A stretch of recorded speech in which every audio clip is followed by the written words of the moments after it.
From the BBC World Service, in association with ABC and All India Radio, this is Stumped.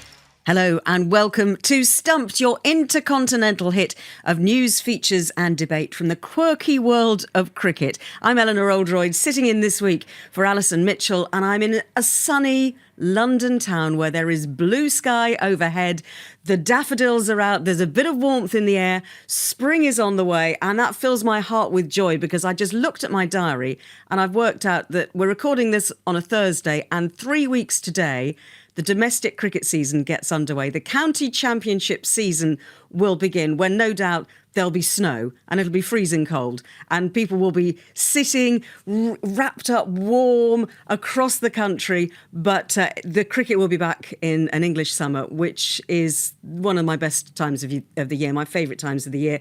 But I am extremely lucky, of course, because I missed out on 2 months of the English winter by spending it in Australia with you, Jim Maxwell. Yes, Eleanor, and you had a wonderful time, apart from the cricket, I suppose, but maybe things are looking up a little bit for the English women in New Zealand in that event down there that Australia's certainly playing well in. I can smell an autumn gardenia just outside as you were going on about the flowers, but our cricket season's winding down other than our eyes on the events across the ditch in New Zealand and in Pakistan, where we had a gripping draw between Australia and Pakistan, a game Australia should have won, but the Baba, he was bigger than the other Baba in making a massive score and batting for 10 hours to save the game. Well, he is brilliant, isn't he? Eleanor, welcome to Stumped, if I can say that on behalf of the Stumped team. Great to have you here. I'm actually Charu Sharma for All India Radio in Madhya Pradesh, in the center of India, in the city of Indore, which, by the way, has been declared the cleanest city for the last 5 years in the city, in the country. And there's plenty of evidence of that from what I can see. This is a sort of a temple and a wildlife trip, so more on that much later. But we've started all off. It's very hot, I must confess. Cricket-wise, while the Indian men have been overwhelming against Sri Lanka in Test match cricket at home, the women have sadly disappointed a bit, up and down, and allowing England a way into the World Cup. But hopefully they'll be a little more steady as they go along. We've got lots to catch up on, particularly from the men's Test point of view, because we've got England in action in the West Indies at the moment. We've had that epic Australia against Pakistan draw in Karachi, Jim, that you've mentioned. And we will talk about India playing Sri Lanka as well. But we're going to start with the Women's Cricket World Cup, where England have kept their hopes of retaining the trophy alive for now. They've lost against Australia, South Africa, West Indies, but they beat India by 4 wickets in their last match. Jim, do you feel like this could be a turning point for England, or has the damage already been done? Well, I hope it is a turning point because they're a better side than the one we saw in those other matches, but hasn't quite clicked. There was some pretty ordinary fielding in 1 or 2 of those games, and they need their top players, Knight and Siva in particular, with the bat to come off. And they'll be competitive, but it becomes a bit of a crisis of confidence when you're losing, even if you've been in the game and have had a chance. So from here, I well remember what happened with Australia in 1999 when they started badly and then won every match. So maybe England can do that and beat Australia in the final. That will be some result. What have you made of England, Charu? And I think, as Jim says, when you get into a losing habit, it's very difficult to shake it. And England, having come off the back of being, of not winning a game in the Ashes in Australia, and then you just forget how to win, don't you? They also perhaps had the misfortune of playing all the best teams first up. And, they played 3 very tough teams. And I'm actually not particularly happy that India allowed them back in because, yes, they did beat India in that super final back in 2017. But they are back, and they're a very good team, as Jim has said. So I see no reason why against lesser opponents as they go along in the tournament, they can't win everything hereafter. They beat the West Indies. I mean, they lost to the West Indies, but India beat the West Indies. I don't know what's going on in terms of form here. But I think England's a much better team. I don't know why they started so badly. I'm not so sure whether the conditions didn't suit them or they were underprepared, but they are a much better team. And Eleanor, there's good news. They'll win everything from now on. I'm certain of that. How about that for a prediction? What about Jhulan Goswami, Charu? Because she made history this week, by becoming the first ever female pace bowler to claim 250 wickets in one-day cricket. What an achievement for her. Quite brilliant, and I believe there's a movie soon to be made on her as well, which is the new sort of fad here in India. But why not? She's been playing for India for so long. A bit of an odd figure in Indian cricket, being very tall. And, of course, the 250 wickets just isn't a tribute to what she's been able to achieve internationally. Always very tight, never gives too many runs away. Has a very steady action coming in and a very good line as well, almost always keeps it outside off. So, does all the basic things really well. And, I remember Bob Willis telling me a long time back, I was chatting with him in the mid-90s, and I think I've said this before, but I'll say it again. He said that for any bowler, there was some sort of tradition about trying to be under 25 as an average. And he was just over, and he regretted that at the end of his career. But Jhulan at 21.9 or so, under 22. It's also the fact that she's gotten all these wickets, but given very little away. So, top-class performance. And whether they admit it publicly or not, but people love such records, don't they? When they're playing so long. So well done, Jhulan. Great performer, great soldier for India. Now, next on Stumped, Deandra Dottin, Harmanpreet Kaur and Mignon du Preez are just some of the big names to sign up to a brand new women's cricket tournament featuring players from as many as 36 countries, including Bhutan, Vanuatu and Germany. The Fairbreak Invitational is a women's T20 cricket tournament which will be played in Dubai and contested by 6 teams featuring world-renowned players.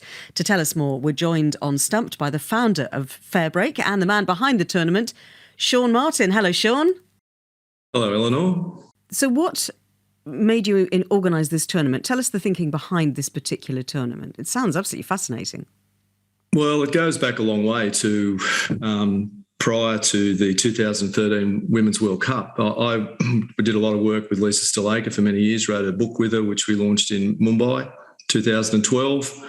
And at the end of that tournament in 2013, when she retired, we set about creating what we called WICL in those days, Women's International Cricket League, with a view to having a global women's T20 tournament to advance the game and also to try and improve the player remuneration and conditions around what was going on. We could see the increase in the quality of the play and also the viewer numbers around the world, and that prompted us to begin that. Now that was an interesting exercise in itself. We were seen by some people as a rebel group, which we weren't. We were just trying to grow the game and improve conditions. And subsequently, that morphed into what is now Fairbreak, because the more work we did, the more it became around equality and opportunity issues.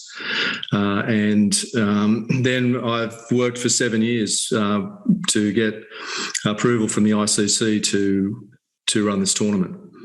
So there's never been a cricket tournament like it. There's never been 36 countries involved in one, I don't think any, to the best of my knowledge, any sporting event, a team sporting event outside of an Olympic Games. So it's quite interesting. Over the years, we've identified and unearthed a lot of talent in associate nations that you don't get to see because there's not the opportunity for them to play. So when you marry that talent with what I would say the better known international players, then it's quite a powerful mix of talent. Jim Maxwell, Sean, nice to be talking with you. I remember all of this happening some years ago, and things have certainly evolved for women's cricket. It's getting more exciting and pretty good to watch, which you couldn't say 10 or 15 years ago. So can you tell us more about some of the people involved, because you have some huge stars involved? Well, just from our own management team, we've got some interesting people. I mean, Jeff Lawson works on this with me full-time and has for a number of years. Alex Blackwell's part of our management team. Sana Mir is part of our management team. And I suppose from 2018, we were putting Fairbreak teams on fields. We played at the first ever Sir Paul Getty Women's 11 at Wormsley.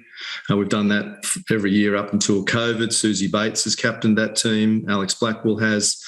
And that was really the format. That was an example of what you see in the tournament, where we would blend some very notable, iconic players with these great associate nation players. So every time a fair break team has taken the field, it's been a squad of 12 or 14 women, usually from 10 or 12 countries. But in this particular tournament, we've got a host of if you want to name players, the Mignon Duprees, the Marizanne Capps, the Stefani Taylors, the Diana Baggs, the Deandra Dottons, Susie Bates is playing, Sana Mears coming out of retirement to captain one of the teams. So, there's 40 players from full-member board nations, and approximately 50 players from associate nations.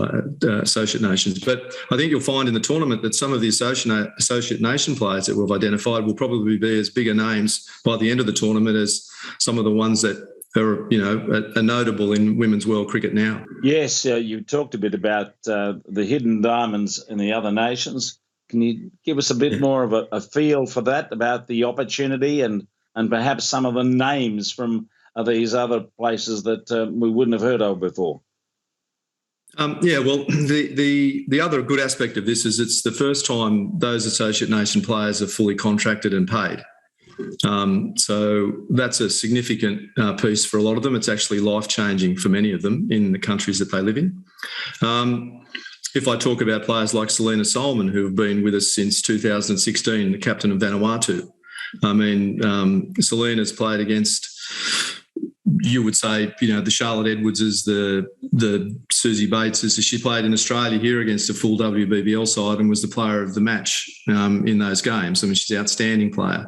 Anju Gurung from Bhutan, who you'll see, who bowls magnificent left-arm in-swingers, only plays men's cricket in her country, and is, I think will be a sensation.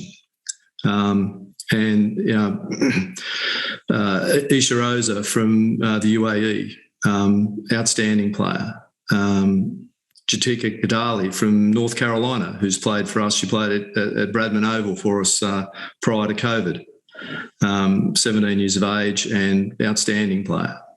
There's, Miriam, the Kuwaiti captain, is a civil engineer, plays Premier League cricket in Melbourne, plays in a hijab. So, these are outstanding players. If they were playing not in associate nation countries, I believe they'd be playing for a full member board country.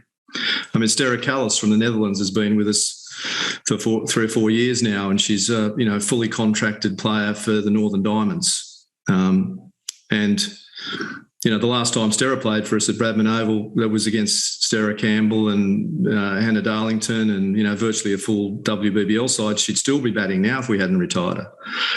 So they're an incredibly talented group, but it's about opportunity and exposure for them. Sean, it sounds like you've got some fascinating ideas there, and I'm sure that the rest of the world will watch with great interest what you're doing as well, because it's a whole new ball game, as they say. But it's cricket essentially, and that's what we love. And I love the idea that you're trying to grow the global game in a very literal sense. Sean Martin, thank you very much indeed. Sean is the organiser of the Fairbreak tournament, which will be taking place in Dubai. Now, let's wrap up Stumped today by talking about some extraordinary test match cricket that's been going on in the men's game around the world. Jim, let's start with that amazing test match between Pakistan and Australia in Karachi. Australia 556 for 9 declared, then Pakistan bowled out 148, so 400 runs behind. Australia didn't enforce the follow-on.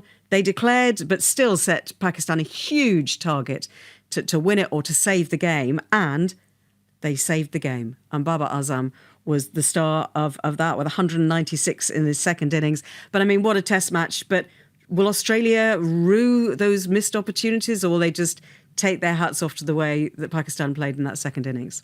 Oh, they certainly take their hats off, particularly to Babar Azam for playing such an extraordinary innings. I think the interesting part of this match was the way that Pakistan, unlike perhaps sometimes in the past, they showed a bit more resolve. I I mean, the word collapse and the word Pakistan is synonymous quite often in the history of cricket. No one can collapse as well as Pakistan. And we saw that in the first innings on a good pitch. Yes, Australia got a bit of reverse and it all happened in a hurry, as they tend to do when you have a collapse. So they made 148. And I well understand why Cummins didn't enforce the follow-on. They'd only batted for 53 overs, but there was so much time left.